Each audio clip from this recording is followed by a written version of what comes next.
Friends, welcome to my channel. இன்னைக்கு கரம் மசாலா எப்படி அரைக்கிறதுன்னு பார்க்கலாம். பட்டை வச்சுருக்கேன், அன்னாசி மொக்கு, மராட்டி மொக்கு, கிராம்பு வச்சுருக்கேன்,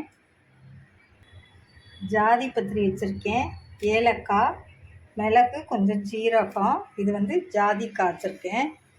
இப்போ இது எல்லாத்தையும் வெயில் காலம்னா வெயிலில் காய வச்சுட்டு அரைப்பேன். இப்போ வெயில் காலம் இல்லையா, அதனால் கொஞ்சம் சட்டியில் சூடு காமிச்சிட்டு நல்லா பவுட்ரு பண்ணால் 1 மாதத்துக்கு நான் இதை வச்சுக்குவேங்க. இந்த மாதிரி அரைச்சிங்கன்னா எல்லாத்துலேயுமே குருமா குழம்புல கூட போட்டிங்கன்னா வாசமாக இருக்கும். நீங்கள் கடையில் கரம் மசாலா வாங்காதீங்க, அதை விட இது நல்ல பெஸ்ட்டு. இந்த மாதிரி செஞ்சு வச்சுக்கோங்க. தேவைப்பட்டால் நீங்கள் இதில் பிரிஞ்சி இலையும் ஒரு 5 இலை வச்சுக்கலாம். சூடாயிடுச்சு. இப்போ எல்லாத்தையும் ஒன்றா போட்டு லைட்டாக சூடு காமிச்சா போதுங்க. இந்த சட்டி சூடோடு ஒரு 2 நிமிஷம் இப்படி பண்ணால் சீக்கிரமாக பவுட்ரு ஆயிரும்.